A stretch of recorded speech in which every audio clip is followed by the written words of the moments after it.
নামাজ আপনাকে যে কোনো অবস্থায় যে কোনো পরিস্থিতিতে পড়তে হবে। এই জন্য নামাজকে বলে উম্মতের নিত্যদিনের প্র্যাকটিস, অনুশীলন। এই জন্য আমার নবী বলেছেন, নামাজ উম্মতের আমার এই দ্বীনের ইমাদ। ইমাদ মানে স্তম্ভ।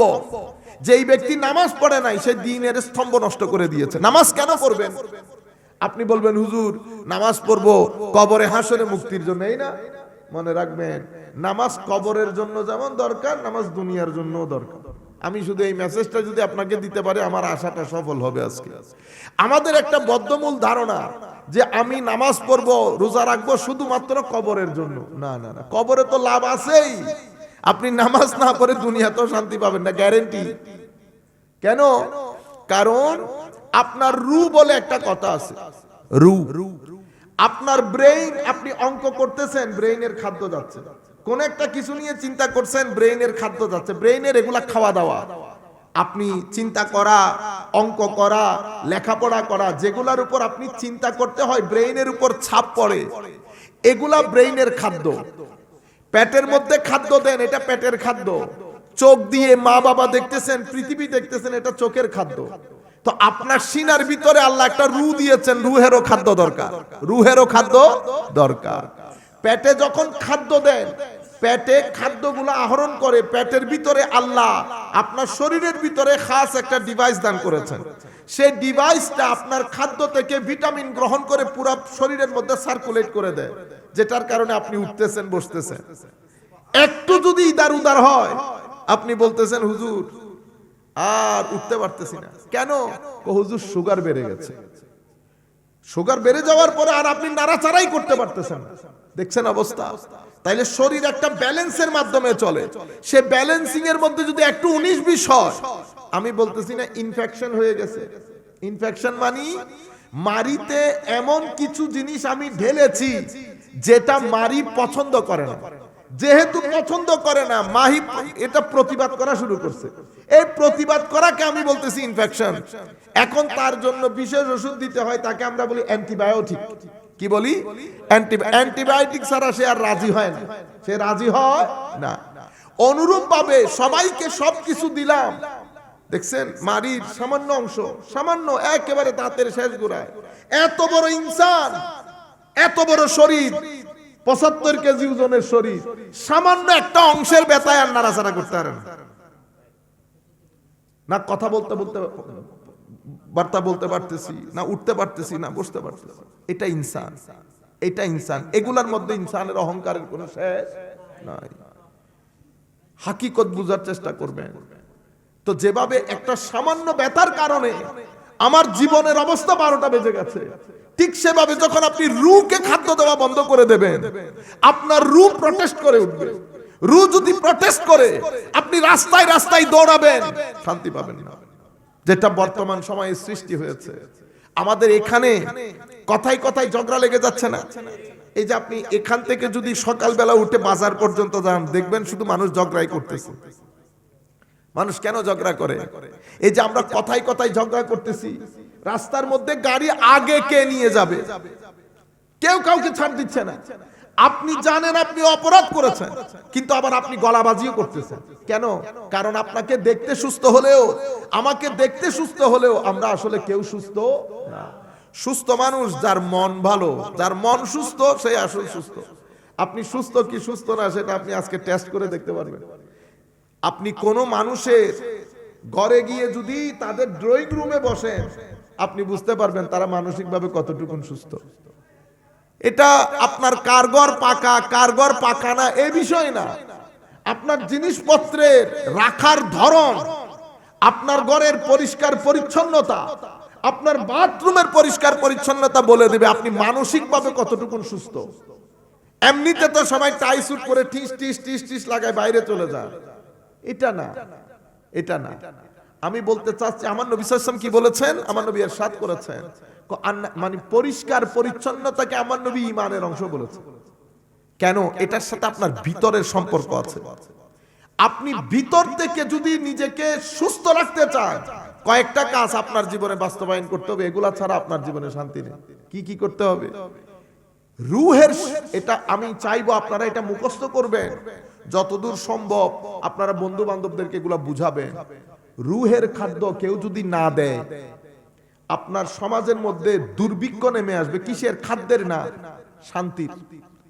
এখানে কোনো শান্তি থাকবে না। এখানে প্রত্যেকটা পরিবার ভোগ করবে, সাফার করবে, মারামারি লাগবে সমাজের মধ্যে, কেউ কাউকে দেখতে পারবে না। সমাজের সম্পর্কগুলা, এই যে আমাদের আত্মীয়তার সম্পর্কগুলা প্রত্যেকদিন নষ্ট হয়ে যাচ্ছে। কেন? টাকার কারণে। টাকা কি আগের চেয়ে কমে গেছে না বেড়ে গেছে? টাকাও বেড়ে গেছে, বিল্ডিংও বেড়ে গেছে, রাস্তাঘাট উন্নত হয়েছে, আমাদের রু মরে গেছে। রু মরে গেলে আত্মীয়তার সম্পর্ক থাকে না। রু মরে গেলে একজনের সাথে একজনের সম্পর্কের ভারসাম্য রক্ষা হয় না। রু মরে গেলে মানুষ বেয়াদব হয়। রু মরে গেলে মানুষ বুঝতে পারে না, তখন সবাই বলে আমিও মানুষ। আমরা আমাদের উস্তাদের সামনে কথা বলছি? কথা বলি না, এখনো কথা বলি না, কিন্তু আমরা তো অবজার্ভ করি। আমরা যেহেতু এই গবেষণাগুলা করি, তো প্রত্যেক ব্যক্তির আচরণকে আমরা তো অবজার্ভ করতে হয়। কিন্তু আমাদের বর্তমান যুগের আমাদের যারা ছাত্র, তারা আমাদের মতো করে কি আমাদের শিক্ষককে করতে পারতেছে না। তারা আমাদের মতো করে, তারা তাদের মতো করে কথা বলতেছে। শিক্ষক বসা, বড় আওয়াজও শোনা যাচ্ছে, আওয়াজও উঁচা। এটা তারা যে বেয়াদবি করতেছে না, বেয়াদবি করতেছে না, এটা এই কালচারটা আবার জমে যাচ্ছে, কারণ রু মরে যাচ্ছে। তার অ্যাওয়ারনেস খতম হয়ে যাচ্ছে, সচেতনতা। সে বুঝতে পারছে না যে কার সামনে কিভাবে কথা বলতে হয়। রু যখন মরে যায়, ছেলেটা বাবার সাথে বেয়াদবি করবে, বাবার ইজ্জত, মার ইজ্জত, এলাকার বড়দের ইজ্জত, এগুলা কমে যাবে। কারণ কি? রু মরে গেলে মানুষের মাথা, একটু উল্টাপাল্টা করলে আপনারা কি বলেন? মাথা নষ্ট। কি নষ্ট? মাথা নষ্ট। কেন? যখন ব্রেইন প্রপারলি কাজ করে না, তখন মানুষ সমীচীন ভাবে কাজ করতে পারে না। তো রু যখন মরে যায়, মানুষের মধ্যে অসহযোগিতা, বেয়াদবি, প্রতিযোগিতা, এগুলা বেড়ে যায়। আপনি রুর খাদ্য যদি দিতে না পারেন, তো রুর খাদ্য কি কর? রুর প্রধান এবং প্রথম খাদ্য জিক্র ইলাহি। আল্লাহর জিকির বাদে রুহের কোনো খাদ্য নাই। জিকির মানে কি? আল্লাহু আল্লাহু বলা না, এটাও জিকির, সওয়াব পাবেন। আসল জিকির হচ্ছে আল্লাহ যে আপনাকে বানিয়ে এখানে কি কি নিয়ামত দান করেছেন। আমি তো জানি আমার আল্লাহ আমাকে কি নিয়ামত দান করেছেন। আপনি সুস্থ থাকা, আল্লাহর ধরতির মধ্যে সুস্থ থাকা সবচেয়ে বড় নিয়ামত। আপনার শরীরের অঙ্গ প্রত্যঙ্গগুলা ভালোভাবে কাজ করতেছে, এটা আল্লাহর বড় নিয়ামত। আপনি যখন এই নিয়ামতের শুকরিয়া আদায় করতে রাস্তায় হাঁটার সময় একটু মনটাকে উপরে নিয়ে আলহামদুলিল্লাহ বলবেন, এটা জিক্রে ইলাহি। এটা কি? এই জিক্রে ইলাহির মাধ্যমে আপনার রু অনেক শক্তিশালী হয়ে যায়। তখন আপনার ভিতর থেকে নৈরাশ্য, দুঃখবোধ, এগুলা খতম হয়ে যায়। রু শক্তিশালী করতে হলে আপনি যদি চান যে আপনার রুর ভিতরে খাদ্য যাক, তো রুহানি কিতাব, বিশেষ করে পবিত্র কোরআন, কোরআনের তিলাওয়াতের মাধ্যমে এক ব্যক্তি, আপনি যখন কোরআন তিলাওয়াত করবেন, ঘোড়া যেমন ওই পানি খেতে বসে, তো কোরআন তিলাওয়াত করা মানে হচ্ছে রু পানিতে গিয়ে ডুব দিয়ে পানি গ্রহণ করা। যখন তিলাওয়াত, আপনার রু শক্তিশালী হয়ে যাবে। সেজন্য সবসময় যারা তিলাওয়াত করে, তারা ওই অশান্তিতে ভোগ করে না যেটা সাধারণ মানুষ করে। তাইলে এগুলো আমরা কেন বলছি? যেন আমরা আমাদের জীবনে বাস্তবায়ন করতে পারি। সোনাই সোহাগা হবে যদি আমরা এই সোসাইটির মধ্যে কাজগুলো করে যেতে পারি। নাম্বার 3, তাসাউফ, সুফিবাদের কোন কিতাব, ইমাম গাজালির কিতাব, জালালউদ্দিন রুমির কিতাব, এই কিতাবগুলো বাসায় এনে রাখবেন। এক পৃষ্ঠা পড়বেন। কসরুল মাহজুব বাংলায় অনুবাদ হয়েছে। আপনি এই রুহানি কিতাব, এগুলা অ্যান্টিবায়োটিকের মতো কাজ করে। এগুলো আপনাকে আপনার হাকিকত সম্পর্কে জানান দেবে। আপনি কে, কোত্থেকে এসেছেন, কোথায় যাবেন, এই বিষয়গুলো আপনার রুকে এত বেশি শক্তিশালী করে আপনি আনন্দিত হবেন। আস্তে আস্তে আপনার ভিতর থেকে লোভ, লালসা, দুনিয়ার প্রেম, আরো অনেক কিছুর প্রেম, এগুলা বের হয়ে যায়। রুর মধ্যে একটা স্বস্তি অনুভব হয়। ঘরের মধ্যে যখন আপনার বাসায় 20 জন মেহমান একসাথে ঢুকে, আপনি অস্বস্তিতে থাকেন না, এই রুমও যাওয়া যায় না, এই রুমও যাওয়া যায় না, এই রুমও যাওয়া যায় না, হায় হায়। তখন মানুষ 1 ঘন্টা ঠিক আছে, 2 ঘন্টা ঠিক আছে, 10 ঘন্টা পর্যন্ত যখন কেউ যায় না, তখন একটা সময় আপনার বিরক্ত লাগে না? মানুষ চায় একটা প্রাইভেসি। রুর মধ্যে আপনি দুনিয়া ঢেলে, নফস ঢেলে, খাখেসার ঢেলে, অনেক কিছু ঢেলে এখানে রুকে আপনি বেচैन করে ফেলছেন। রু এখন কি চায়? চैन চায়, শান্তি চায়, প্রাইভেসি চায়। তো আপনি যখন এই রুহানি কিতাবগুলা পড়েন, রু নিজের ঘর পেয়ে যায়। তখন রু ভিতর থেকে শান্তি হয়, ভিতর থেকে শান্তি হয়।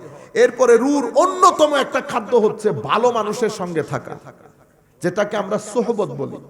আল মসজিদের ইমাম বলেন, মুয়াজ্জিন বলেন, আমাদের মুরব্বিয়ানে কেরামের মধ্যে অনেক আল্লাহওয়ালা লোক আছে, তাদের সাথে বসবেন, রু খাদ্য পাবে, গেজা পাবে।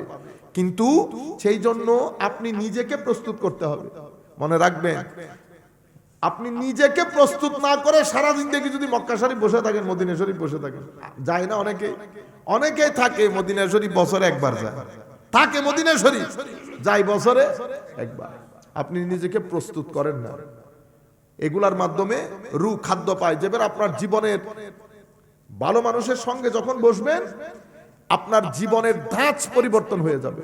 কিরকম ধাঁচ পরিবর্তন হবে? আগে আপনি অতিমাত্রায় দুনিয়াদার ছিলেন, এখন দুনিয়াদারি, দুনিয়ার প্রতি লোভ, লালসা, এগুলো আস্তে আস্তে কি হয়ে যাচ্ছে? বের হয়ে যাচ্ছে। আপনি বুঝতে পারবেন যে আপনার জীবনের ধাঁচ পরিবর্তন হচ্ছে। এরপরে আমার নবী সাল্লাল্লাহু আলাইহি ওয়াসাল্লাম ইরশাদ করছেন, আত্মীয়তার সম্পর্ক রক্ষা করার মাধ্যমে রু জিন্দা হয়। আপনি যখন আত্মীয়তার সম্পর্ক রক্ষা করবেন না বা আত্মীয়তাকে অ্যাভয়েড করে চলবেন, আপনার রু মারা যাবে। আপনি যদি রুকে জিন্দা করতে চান, আত্মীয়তার সম্পর্ক রক্ষা করতে হয়, মানুষের খেদমত করতে হয়, এটাকে খেদমতে খালক বলে। মানুষের খেদমত না করলে রু মারা যায়। মানুষকে সহযোগিতা করা, মানুষকে সহযোগিতার মাধ্যমে রুহের ভিতরে জিন্দেগি আসে, রুহের ভিতরে জিন্দেগি আসে।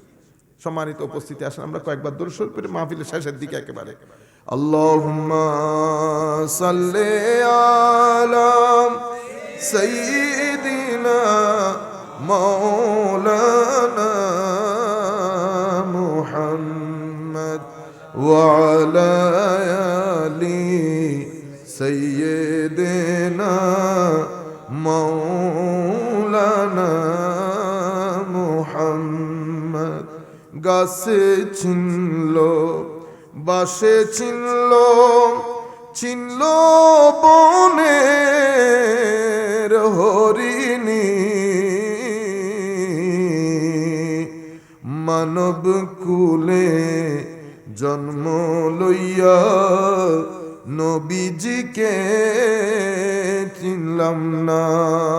আল্লাহুম্মা সাল্লি আলা সাইয়্যিদিনা মাওলানা মুহাম্মদ ওয়া আলা আলি সাইয়্যিদিনা মাওলানা মুহাম্মদ। যেখান থেকে কথা শুরু করেছিলাম, নামাজ, নামাজের মাধ্যমে রু জিন্দা হয়।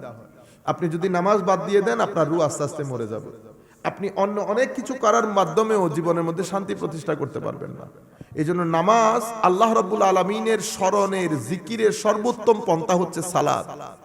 এই সালাতের মাধ্যমে আমার নবী সাল্লাল্লাহু আলাইহি ওয়াসাল্লাম ইরশাদ করছেন, সালাতের মাধ্যমে মানুষের রু জিন্দা হয়, মানুষ সত্যিকার অর্থে মানুষ হিসেবে প্রতিষ্ঠিত হয়।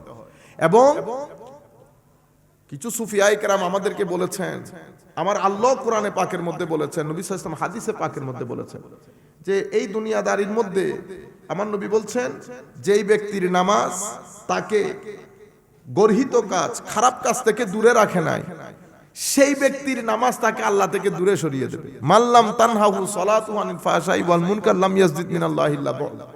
অন্য রাওয়ায়াতের মধ্যে আমার নবী সাল্লাল্লাহু আলাইহি ওয়াসাল্লাম ইরশাদ করেছেন, মাল্লাম তানহাহু সালাতু আনিল ফাহশাই ওয়াল মুনকার লা সালাতা লা। যেই ব্যক্তির নামাজ তাকে খারাপ কাজ, অশ্লীল কাজ থেকে বিরত রাখবে না, সেই ব্যক্তির নামাজ নামাজই হবে না। তাইলে আমি এখন যে সোসাইটির মধ্যে আছি, এখানে অশ্লীলতা থাকবে, এখানে গর্হিত কাজ থাকবে, এখন আমি নিজেকে রক্ষা করব কিভাবে? তা আমার নবী সাল্লাল্লাহু আলাইহি ওয়াসাল্লামের মাধ্যমে আল্লাহ আমাদেরকে একটা ঢাল দিয়েছেন জ্যাকেটের মতো, সেটা কি? সালাত। নামাজ পড়লে সোসাইটির মধ্যে যে গর্হিত অশ্লীল কাজ, সেখান থেকে আল্লাহ রাব্বুল আলামিন আমাদেরকে নিরাপত্তার সাথে রাখবেন। কিন্তু সেই নামাজ, যেমন এখন আমরা তো নামাজ পড়ি, নামাজ পড়লেও কি হবে? আমরা মুখে গালি থাকে, আমরা কিন্তু নিজেদেরকে মুক্ত রাখতে পারতেছি না। কেন?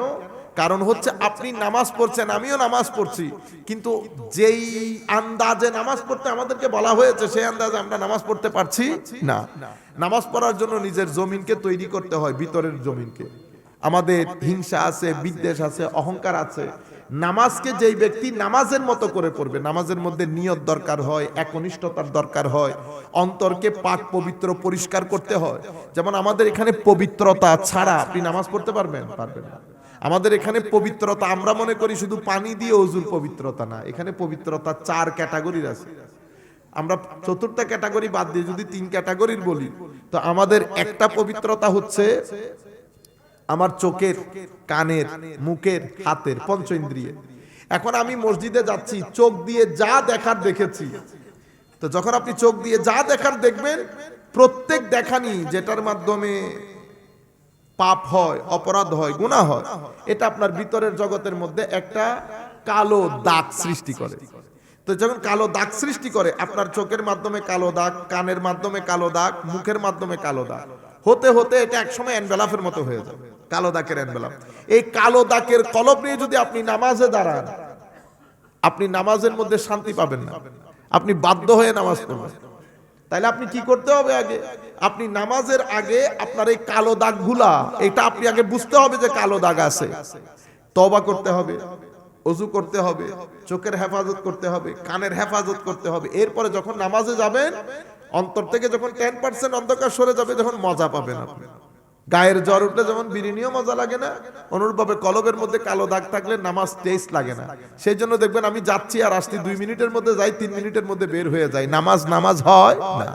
এই জন্য নামাজ যখন পড়বেন, আগে নামাজের জন্য একটা তৈয়ারি আছে, প্রিপারেশন আছে, নিয়তের প্রিপারেশন, তাহারাত তথা ওযুর প্রিপারেশন, এরপরে পঞ্চ ইন্দ্রিয়ের হেফাজত, তওবার নামাজ।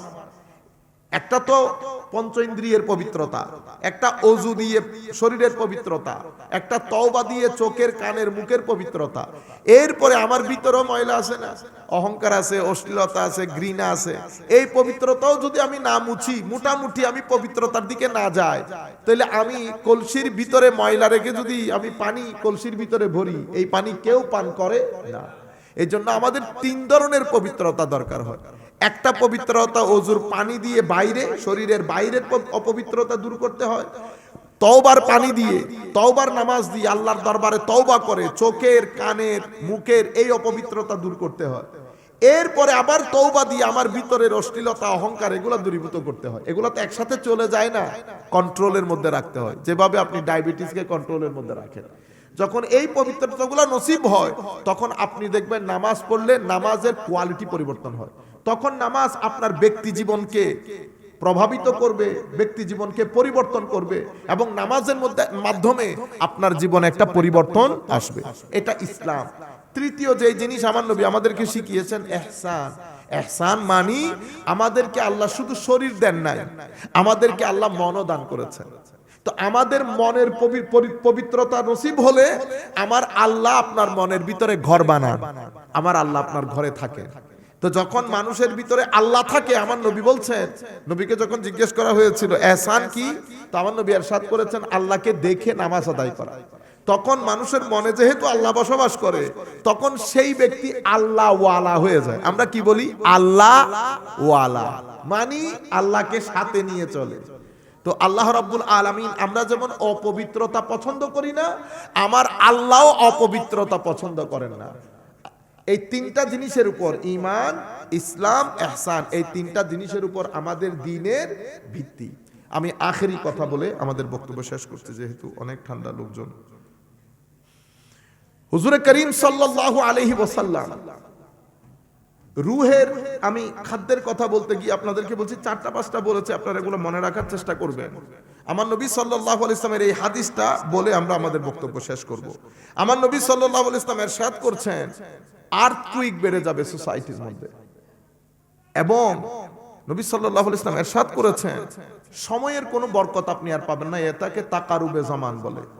আমার নবী সাল্লাল্লাহু আলাইহি ওয়াসাল্লাম ইরশাদ করেছেন ফিতনা বেড়ে যাবে, এবং ফিতনা এভাবে বেড়ে যাবে সামাজিক ক্ষেত্রে, ওয়াজের বক্তব্যের মাঠে, এবং আমাদের এই মাহফিলের ক্ষেত্রে চতুর্মুখী ফিতনা বেড়ে যাবে।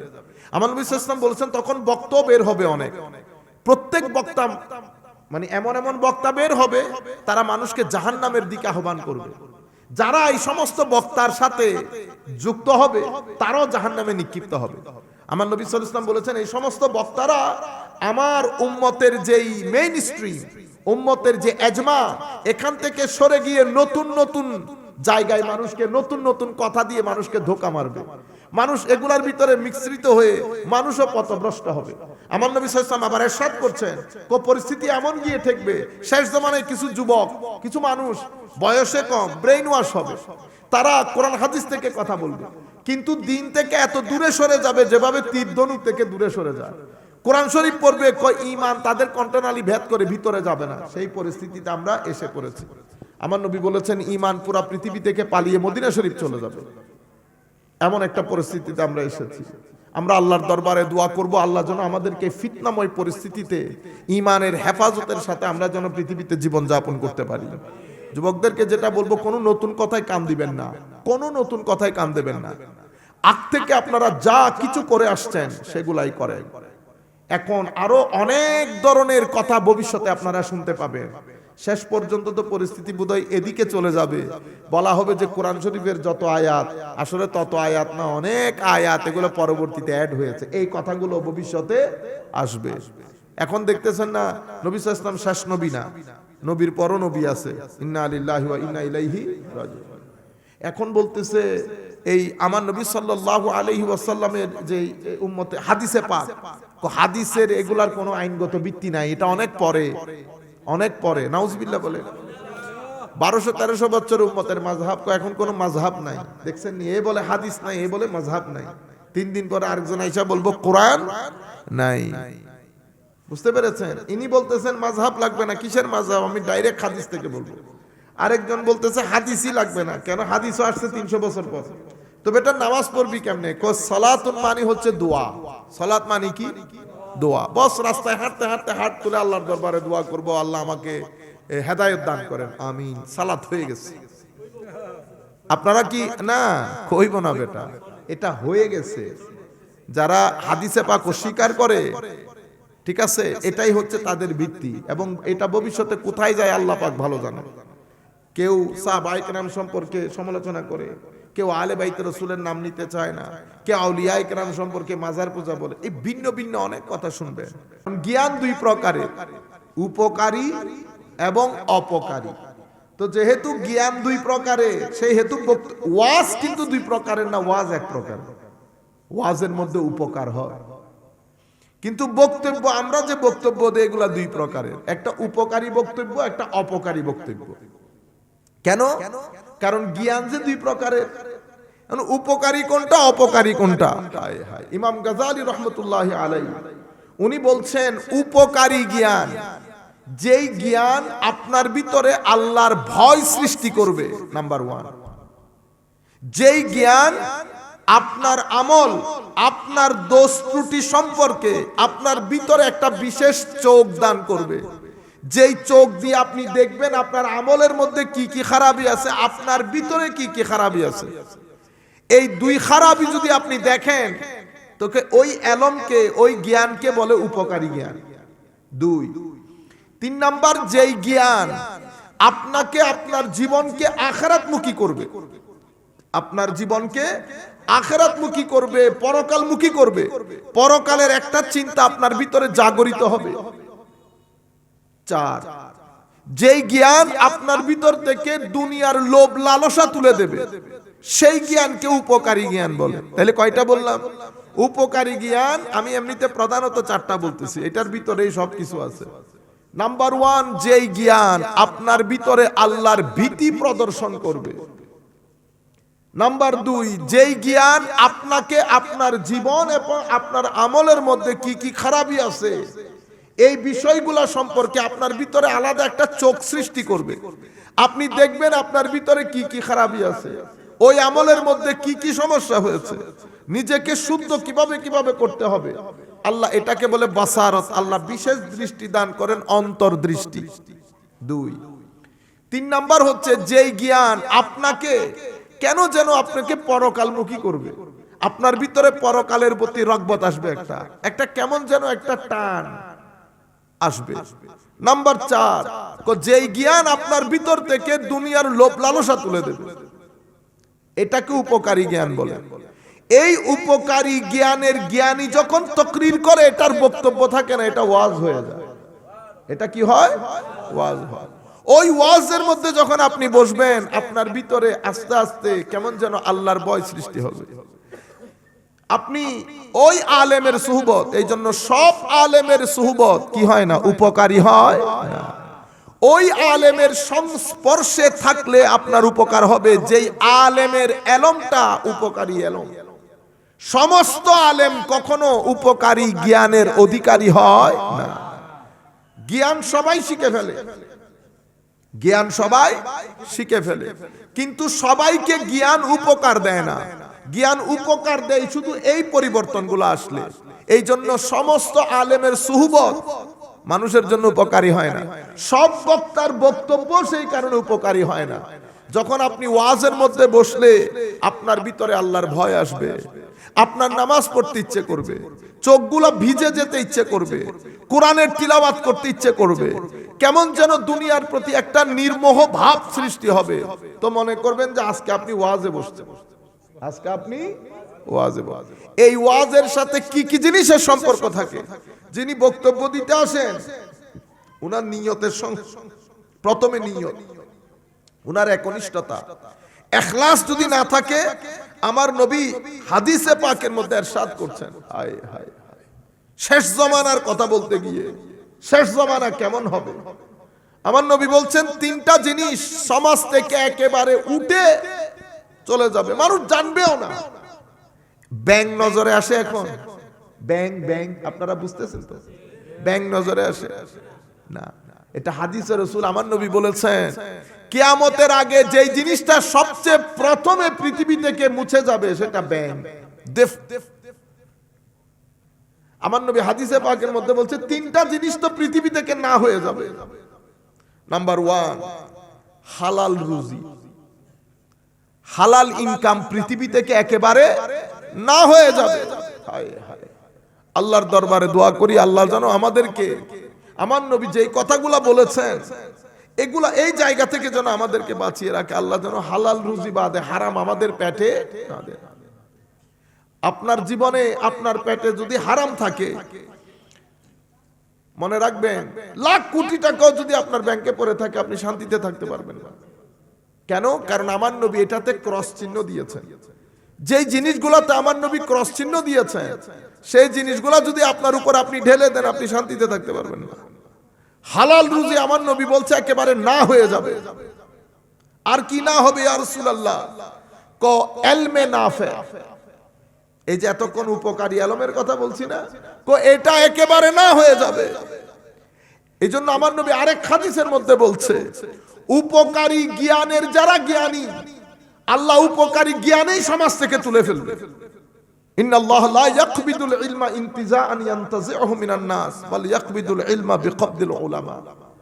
বড় বড় আলেম, আলেমে রব্বানিকে ইন্তেকাল দিয়ে, মৃত্যু দিয়ে আল্লাহ জমিন থেকে উপকারী জ্ঞান তুলে ফেলবেন। লাইব্রেরি থাকবে, বই থাকবে, বক্তা থাকবে, কিন্তু আলেমে রব্বানি থাকবে না। সব যেন ওই ইয়া আছে না, কি বলে, লেদারের মতো, বস টক টক করে আমরা চলে গেলাম, জি রেক্সিনের মতো, কোনো ভিতর নাই, রু নাই। আমরা দিন দিন আমাদের রু মরে যাচ্ছে পুরা বাংলাদেশের সোসাইটি থেকে। আমরা মাথার ব্রেইন দিয়ে মাথার খাদ্য দিচ্ছি, পেটের খাদ্য দিচ্ছি, রুহের খাদ্য বন্ধ করে দিয়েছি। রুহের খাদ্য বন্ধ করে দেওয়ার কারণে আমাদের রুগুলা মরে যাচ্ছে। মনে রাখবেন, কোন সোসাইটিতে যখন রু মারা যায়, সেই সোসাইটির মধ্যে অনেক টাকা পয়সা থাকলেও সেই সোসাইটির মধ্যে স্থিরতা থাকে না। কারণ আমার আল্লাহ রাব্বুল আলামিন আপনাকে যে ডিজাইন দিয়েছেন, ওই ডিজাইনের মধ্যে যা যা কিছু দিয়েছেন, পেট বলেন, রু বলেন, কলব বলেন, ব্রেইন বলেন, চোখ বলেন, আপনি এগুলাকে যদি প্রপারলি ইস্তেমাল না করেন, আপনি চোখে যা মন চাই করতে পারবেন? করতে পারবেন না। আপনি অন্ধকারে বসে যখন মোবাইলের দিকে তাকিয়ে থাকবেন এক নজর, দেখবেন কিছুদিন পরে চোখের আলো চলে যাচ্ছে। বুঝতে পেরেছেন? তো রুহের খাদ্য যেমন, চোখের যেমন খাদ্য দরকার, রুহেরও খাদ্য দরকার। আমরা সেই জায়গার মধ্যে পরে আসতেছি, আর বক্তব্য দীর্ঘায়িত করব না, আপনারা ভয় পাবেন না ইনশাআল্লাহ। আমার নবী সাল্লাল্লাহু আলাইহি ওয়াসাল্লাম ইরশাদ করছেন, বড় আলেমের ইন্তেকালের মাধ্যমে জমিন থেকে আলম উঠে যাবে। কিতাবপত্র থাকবে, মসজিদ মাদ্রাসা থাকবে, তকরির ওয়াজ তকরির বেড়ে গেছে না আজ থেকে? হ্যাঁ, অনেক অনেক অনেক বেড়ে গেছে। কিন্তু আগের সেই ওয়াজের, আগের সেই কি বলে মানে ফ্লেভার, যেটা আগের ওয়াজের যে গেজাম নষ্ট হয়ে গেছে। আমরা তো আগে তো ওয়াজ শুনতে যারা আসতো ওযু করে আসতো, এখন তো আমরা ম্যাক্সিমাম ওযুই করি না। করি? যিনি বক্তা উনি করেন কিনা সন্দেহ।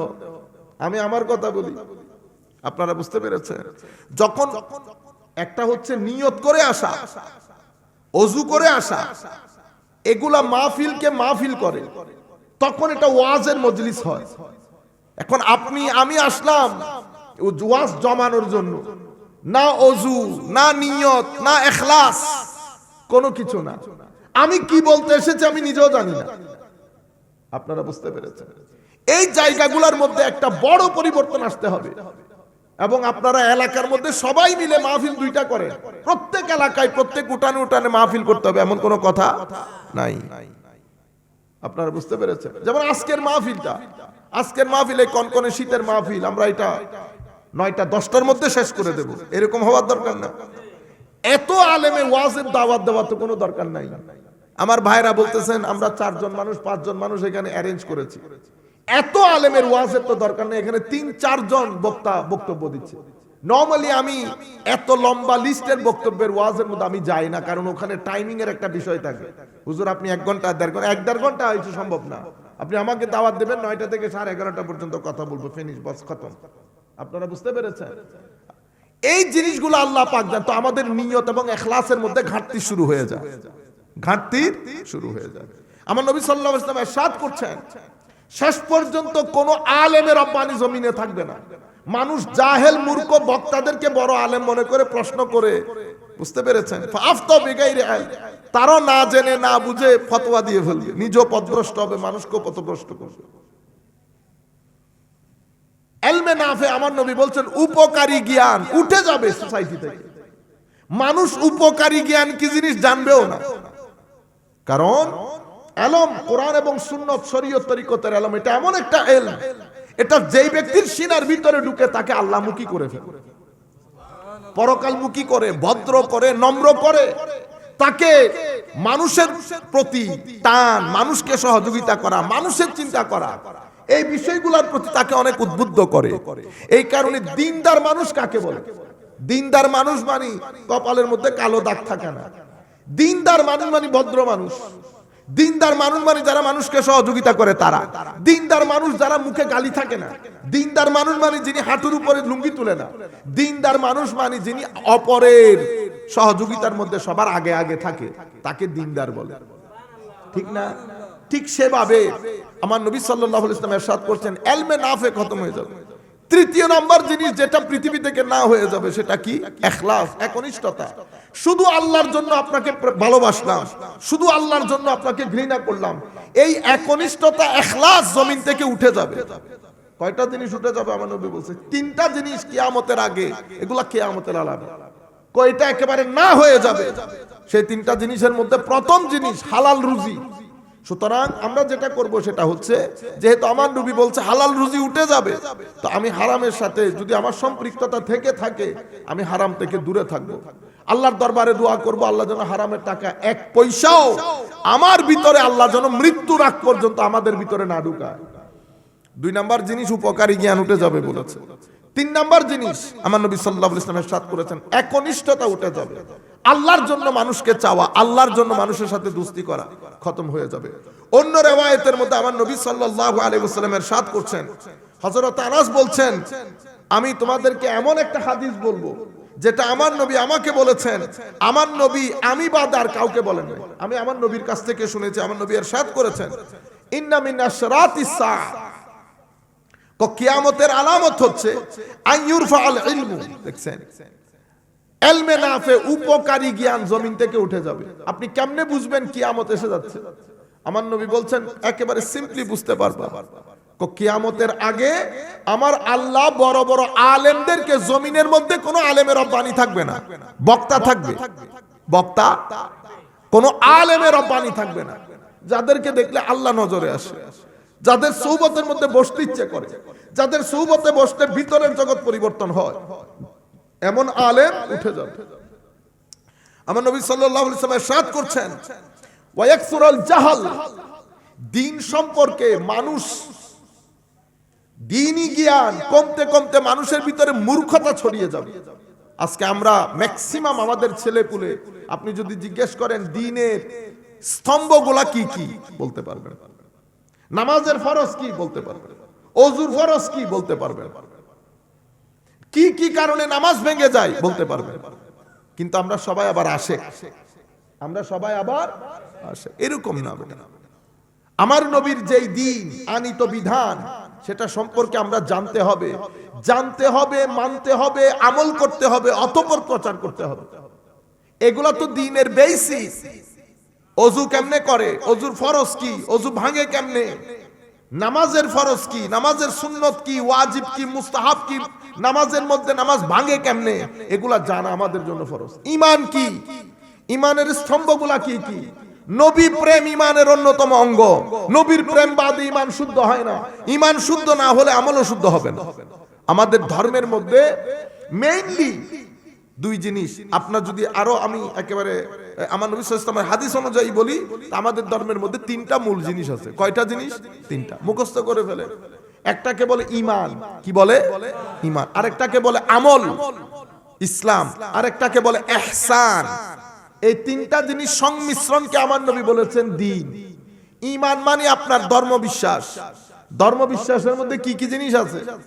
আল্লাহতে বিশ্বাস আছে, আর নবীতে, ফেরেশতাতে, সমস্ত আমাদের নবীর মাধ্যমে, আম্বিয়ায়ে কেরামের মাধ্যমে আনিত কিতাবসমূহ, পরকাল আছে, আপনার ভাগ্য আছে, জীবনের পরবর্তীতে আমার মৃত্যুর পরবর্তী জীবন।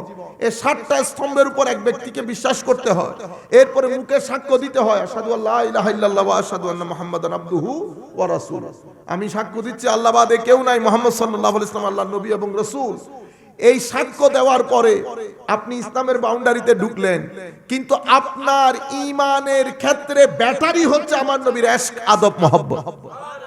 কারো ভিতরে যদি ইশক না থাকে, আমার নবীর মহব্বত যখন দাবি করবেন, তো সেখানে আরো তিনটা জিনিস অ্যাড হয়ে যাবে।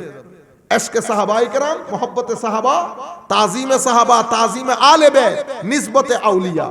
এগুলা যদি না থাকে, দুইটা জিনিস আপনার ঈমানকে মুনাফিকতের দিকে, নেফাকতের দিকে নিয়ে যাবে, আর একটা জিনিস আপনার ঈমানকে অনিরাপদ করে দেবে।